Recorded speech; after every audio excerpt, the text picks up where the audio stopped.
I was 25 at the time, just beginning to understand what it meant to stand on my own 2 feet in the world. Life felt ordinary but steady, work during the day, evenings spent with friends, and weekends that slipped by faster than I wanted them to. Among all the people I knew, there was one person who stood out, my closest friend. He wasn't just someone to laugh with or share meals with.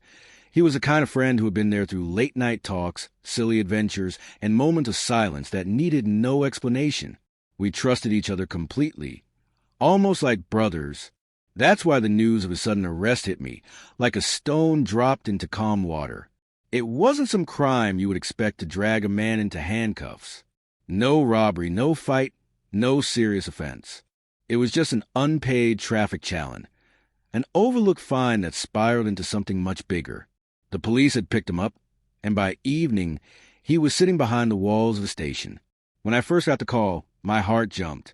For a second, I thought it was a joke, some misunderstanding. But the tremor in his voice when he asked for my help erased any trace of humor.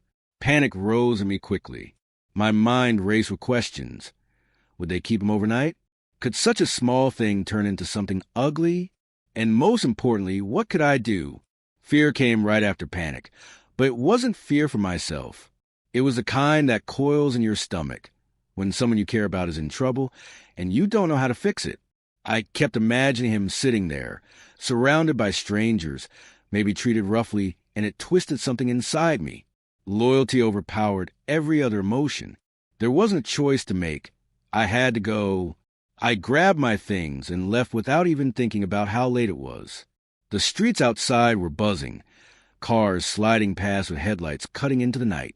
My feet felt heavy, but my chest felt heavier. Every step toward the police station felt like walking deeper into something uncertain, but I knew I couldn't let my friend face it alone. When I finally reached, the building loomed ahead, cold, square, and unwelcoming. The air around was different, tense, as though every person who entered carried their own story of fear or guilt. As I stepped through the gates, the atmosphere pressed down on me. It wasn't just the sight of uniformed men moving with sharp precision, or the clang of metal doors echoing somewhere in the background. It was the weight of authority, the reminder that once you were inside, you weren't in control anymore. The front hall buzzed with activity. Papers shuffled loudly across desks. Typewriters clattered in one corner. Phones rang, and voices rose and fell in sharp bursts. I saw men in uniform speaking in clipped tones, their faces unreadable. A couple people waited on benches along the wall, some staring at the floor, others watching nervously as officers walked past. The air smelled faintly of dust, ink, and something metallic like old iron. I tried to steady my breathing as I walked up to the desk. My palms were damp with sweat, and my heart beat far faster than it should. For a moment, I almost felt like I was the one being questioned, as though just standing here made me guilty of something. I forced myself to remember why I was here. My friend, he was counting on me. I asked about him, giving his name quickly, and the officer behind the desk glanced at me with little interest. He scribbled something down, then told me to wait. Wait! That word rang in my ears like a small punishment. I sat on the hard wooden bench, surrounded by the noises and movements of the station, feeling completely out of place. Time seemed to crawl. In those long minutes, I noticed the details I had ignored when I first walked in. A man in one corner argued bitterly about a stolen motorbike. A young boy sat with his head down, his mother whispering to him in hurried tones. An older officer shouted at a constable for losing some file. It was chaos and order fused into one, an environment designed to make you uncomfortable, to remind you that you were at the mercy of people in uniform. I kept rehearsing in my head what I would say when given a chance. It was just a challenge. He didn't mean to ignore it. I'll pay it right now. Please let him go.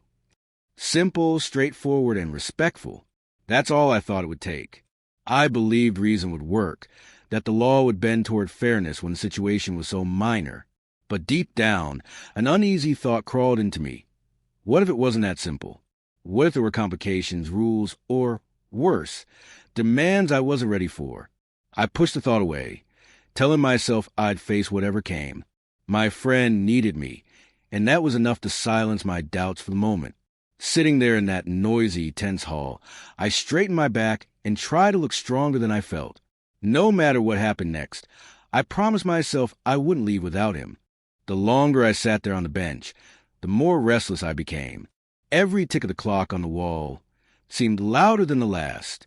I kept staring at the door where people went in and out, waiting for someone to call my name, waiting for a sign that this ordeal would end soon. Finally, after what felt like forever, a constable approached me. "You're here for your friend?" he asked, glancing at the slip of paper in his hand. "Yes," I said quickly, rising to my feet. "Come with me." I followed him down a narrow hallway.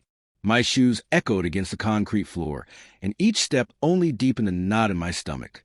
At the end of the hall was a room with its door half open. The constable pushed it wider, gestured me inside, and left me there without another word. Behind the desk sat the officer in charge of my friend's case. He wasn't what I had expected. I had imagined someone stern, impatient, maybe even hostile. Instead, the man looked calm, almost too calm. He leaned back slightly in his chair, his arms resting comfortably on the armrests, as though he had all the time in the world. His eyes, however, were sharp, the kind that studied you longer than necessary. "Sit," he said, motioning to the chair across from him. I lowered myself into it, trying to steady my breath. For a moment, silence hung between us. Papers lay scattered across his desk, but he didn't touch them. He simply looked at me, his lips curving into what seemed like a smile, though it carried none of the warmth a smile usually had. "You're here for the boy," he said finally, his voice calm, measured. "Yes, sir," I replied, keeping my tone respectful. He was arrested for an unpaid traffic challan. I came to pay it and take him home. He tapped his pen lightly against the desk. That's what you think this is about." His words confused me. It was just a challan, wasn't it? He leaned forward slightly, his elbows on the desk, his eyes never leaving mine. The smile tugged at his lips again, unnecessary and unsettling. Things aren't always so simple. I swallowed hard, unsure how to respond. Why wasn't he pulling out the file, checking the details, doing the paperwork? Why was he just talking? Something about his body language made me uneasy. He sat too comfortably, too casually, as if this wasn't an official matter but a conversation on his terms. Every time he leaned closer, I felt a little trapped in that small chair, with the door behind me and no one else in the room. I tried again. "Sir, I'll clear the payment right now. Just tell me how much, and I'll arrange it. Please let him go. He's not a criminal. He made a mistake." The officer tilted his head, as though considering my words carefully. Then he shook it slowly. "I can't release him so easily." My chest tightened. "Why not? It's just a fine." "Because," he said, lowering his voice, "rules can be bent, but bending them, it comes at a cost." The way he said it sent a chill down my spine. His smile stayed fixed, but his eyes grew sharper, hungrier somehow, like a cat that had spotted something vulnerable. "What kind of cost?" I asked carefully, my voice unsteady. Instead of answering directly, he stood up and walked around the desk. My pulse quickened as he came closer, pulling a chair beside mine and lowering himself into it. I shifted slightly, caught off guard by his nearness. His shoulder almost brushed mine. He leaned in, his voice softer now. "You're a good friend," he said, his eyes scanning my face. "Not everyone would come here so quickly, so late. That shows loyalty, dedication." I forced a nervous laugh. "He's my best friend. I couldn't just leave him here." "Of course not," he replied, nodding. Then he leaned just a little closer, his smile lingering. "And loyalty deserves loyalty in return, don't you think?" His words tangled in my head. He wasn't answering me. Not really. He was circling around something, keeping me on edge. I searched his expression for clarity, but the only thing I found was that same unsettling ease, as though he enjoyed the suspense more than anything else. My palms grew damp again. I wanted to push the conversation back to the practical, the reasonable. "Sir, I really don't understand. Please, just tell me what I need to do to get him out. I'll do it." He paused then, and his smile widened, this time too deliberate, too practiced. He leaned even closer, and I caught the faint scent of his cologne mixed with tobacco. My throat tightened. "There's a favor you can do for me," he said quietly. "And if you do, I'll make sure your friend walks out of here tonight." My stomach dropped. The words hung in the air, heavy and sharp. A favor, not a fine, not paperwork. Something else entirely. For a moment, my mind went blank. I stared at him, trying to process. 1,000 possibilities ran through my head, but none of them seemed right. I had come here expecting bureaucracy, maybe a scolding, maybe even a bribe. But this was different. This was personal. I shifted in my seat, my voice barely steady. "What kind of favor?" He didn't answer right away. Instead, he tilted his head, his smile never fading, and let the silence stretch between us. It was as though he wanted me to sit in that uncertainty, to feel the weight of it pressing down until I cracked. Finally, he whispered, "Come inside the other room. I'll tell you there." My breath caught. Every instinct screamed at me to be careful. I had no idea what he meant, but I knew it wasn't the kind of favor you could measure in money or paperwork. This was something else. Something I wasn't prepared for. The suspense tightened around me like a noose. And as I rose slowly to my feet, I realized I was about to step into a situation that would test me more than I had ever imagined.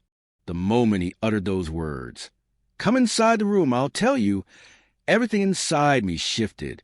Until then, a part of me had been clinging to the hope that this was still about money, that perhaps he was just building up the suspense before naming some bribe. But the way he leaned closer, the deliberate pause in his voice, the strange smile tugging at his lips, it all told me otherwise. This wasn't about money. He wanted something personal. The realization sent a wave of heat rushing through my chest, followed quickly by a cold shiver down my back. My thoughts tangled in a storm. Fear first, sharp and immediate, followed by anger that he would dare use his position this way. Then came hesitation. If I refused, what would happen to my friend? Would they lock him up longer, humiliate him, maybe even transfer his case into something more complicated? And under it all, desperation pulsed like a heartbeat. My friend was depending on me. He was innocent, locked up over something so small, and here I was, the only one who could help him. The officer knew it too. That was the worst part. He knew the leverage he held over me. I sat there, frozen for a moment, my hands clenched on my knees. My voice barely worked when I finally forced out the question. "What exactly do you want from me?" The officer didn't answer right away. He leaned back in his chair, as if savoring the silence, letting my question hang between us like smoke in the air. Then, with that same unsettling calm, he said, "You'll understand better once we're inside." His avoidance only deepened the knot in my stomach. If this had been about money, he would have said the number by now. But instead, he was dragging me along, step by step, pulling me deeper into a web I couldn't yet see the edges of. I pressed again, trying to keep my tone steady. "If it's money, I can arrange it. Tell me the amount, and I'll pay it tonight. Just let him out." He tilted his head, eyes narrowing slightly, as if amused by my attempt to redirect the conversation. Then he leaned forward, lowering his voice to almost a whisper. "Not money, something else." My throat tightened. There it was, the confirmation I had dreaded. Anger sparked hotly inside me. How could he twist a situation so small into something so ugly? How could he sit there, in his uniform, using the power of the state to corner me like this? The urge to lash out rose in me, to shout, to accuse, to walk out. But then I saw my friend's face in my mind. Tired, worried, sitting behind bars and waiting for me. If I walked away, he'd pay the price. I swallowed hard, trying to balance my rage with reason. "At least tell me what it is before we go anywhere." But he only smiled, a smile that stretched too long and said too little. "Inside," he repeated, gesturing toward the door at the far side of the office. The silence that followed was unbearable. I could hear the faint sounds of the station outside, the shuffle of boots, a phone ringing, the echo of someone's voice down the hall. Yet in this room, it felt as though time had slowed, trapping me in this tense bubble where every choice carried weight. My body felt heavy, my chest tight. Fear whispered that stepping into that other room was a mistake, that I was putting myself in danger. But another voice, quieter but stronger, pushed against it. If you don't go, your friend stays here. If you don't face this, you'll fail him. Curiosity flickered too, though I hated to admit it. Part of me wanted to know just how far this officer thought he could push me, what exactly he believed he could demand and get away with. That curiosity mixed with my determination until it formed something solid. Resolve. I rose slowly to my feet. My chair scraped against the floor, the sound too loud in the tense quiet. The officer's eyes followed me, glinting with a satisfaction that made my stomach twist. "All right," I said, my voice low but steady. "I'll go inside." For a heartbeat, I thought I saw a surprise flicker across his face. Maybe he hadn't expected me to agree so easily. But then his smile returned, smoother than before, and he stood as well. He walked to the door and pushed it open, revealing a narrow passage that led to another, smaller room. The dim light from inside spilled into the office, casting long shadows across the floor. My heart pounded louder with each step as I followed him. Fear still coiled in me, sharp and insistent, but I forced myself to keep moving. I wasn't just scared anymore. I was alert, bracing myself, ready to face whatever waited inside. And as I crossed the threshold, one thought echoed louder than all the others. Whatever he was planning, I couldn't let him win. The room he led me into was smaller than I expected. A single bulb hung overhead, its dim yellow glow flickering faintly as if unsure whether to stay alive. Shadows clung to corners, and the air inside felt heavier, quieter than the bustling hall I had just left. Against one wall stood a wooden table, scratched and uneven, piled with a few scattered files. Beside it was a cot, thin mattress, wrinkled sheet, the kind of furniture meant for long nights and tired officers. The door clicked shut behind us, and the noise of the police station outside faded, until it was just the two of us and the silence. My pulse picked up immediately. In here, there were no witnesses, no prying eyes, no distractions. Only me and him. He didn't speak right away. Instead, he moved slowly across the room, as if savoring the stillness. His posture shifted, less official now, more relaxed, almost casual. When he turned to face me, his expression had changed too. The politeness he wore in his office was gone. In its place was something bolder, something that carried no hint of pretense. "You see," he said softly, "this room is different. Here, we don't talk about paperwork or fines. Here, it's just about understanding." The way he dragged that last word unsettled me. My throat went dry, and for a second, I wished the walls would open and let the outside world in again.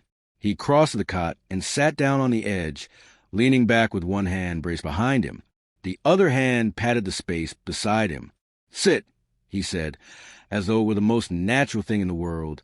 I hesitated. My legs felt stiff, but somehow I forced him to move.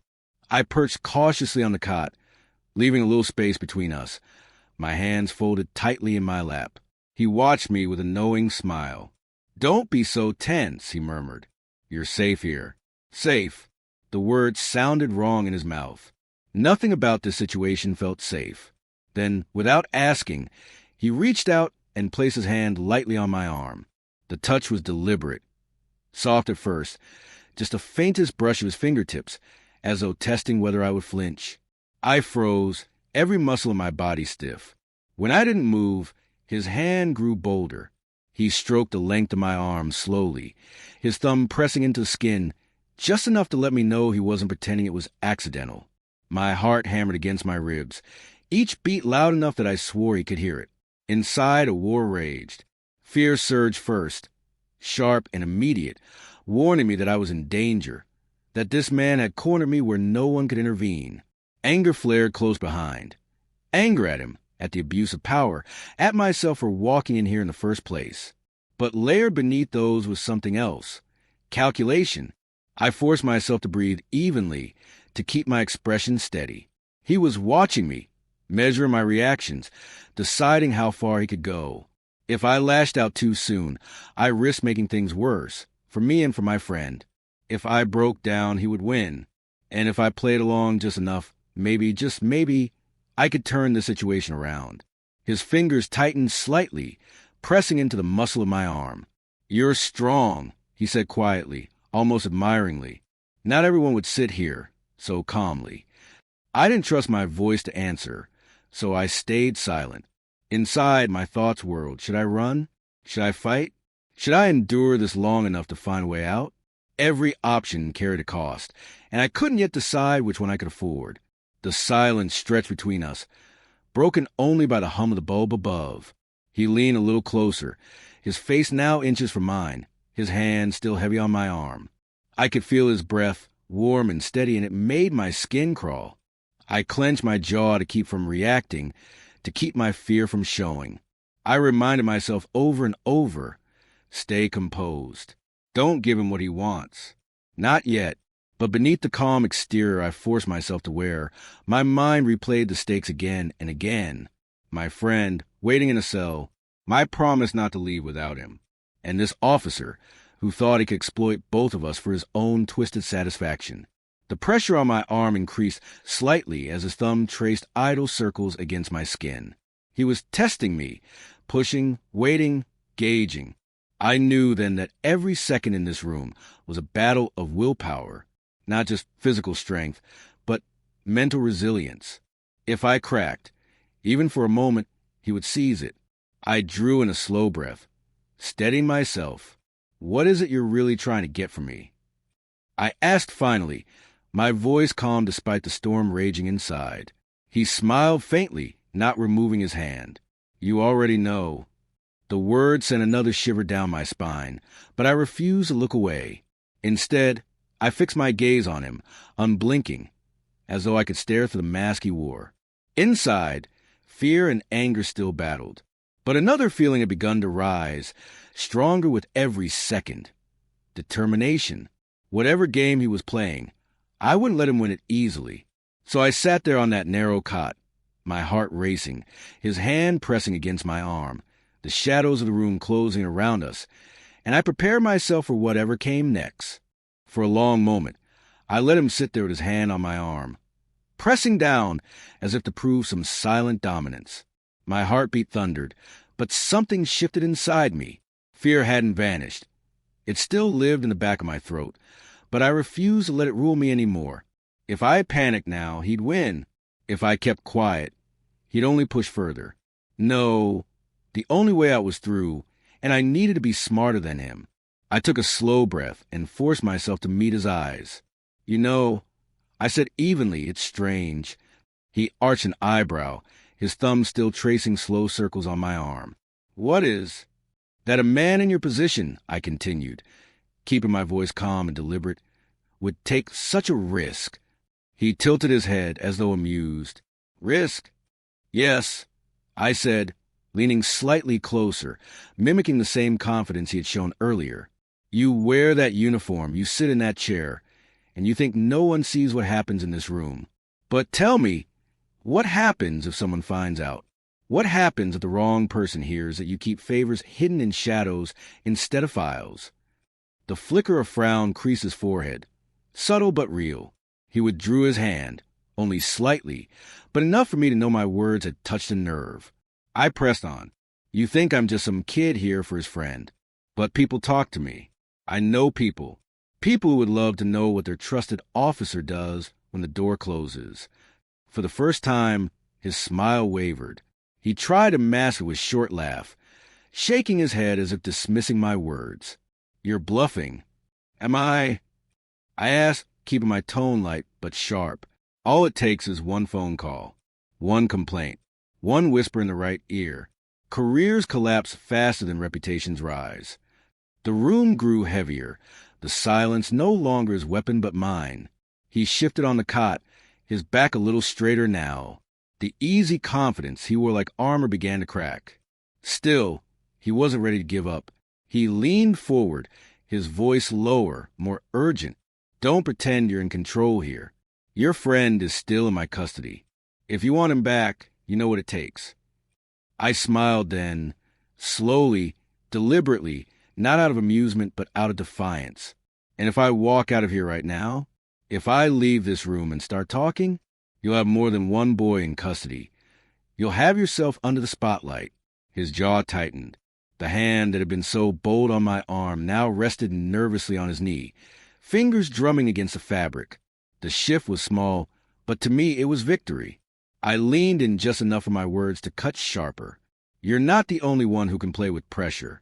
You think you can corner me, but what you don't realize is that you're already cornered.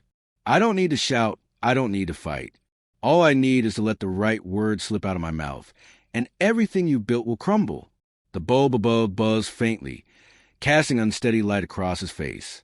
I could see it now, the uncertainty in his eyes, the way his confidence faltered. He was calculating, weighing his options, realizing that what had started as his game was no longer under his control. Careful, he muttered, though it sounded more like a plea than a threat. No, I said firmly. You be careful. You've crossed a line tonight. You've tried to turn loyalty into leverage, friendship into bargaining chips. And now, the only choice you have is simple. Let my friend go, or I'll make sure this room doesn't stay secret for long. His breath came heavier now. He shifted again, running a hand across his face as though trying to think. For a moment, I almost felt the weight of his fear, the recognition that he had underestimated me. Still, he clung to a thread of bravado. You wouldn't dare. I smiled again, sharper this time. Try me. The tension stretched taut between us, the kind that made every second feel like an eternity. But I didn't back down. For once, I was the one leaning forward, the one pressing into space, the one making him feel the suffocating pressure he had tried to trap me with. Slowly, I watched the fight drain from his posture. His shoulders sank, his gaze shifted away. The hand that had gripped my arm minutes ago now rested uselessly at his side. He wasn't the predator anymore. He was a cornered animal, realizing his prey had teeth. He cleared his throat, then spoke more carefully. You're bold for your age. Not bold, I corrected, just unwilling to be broken. The silence that followed was different now.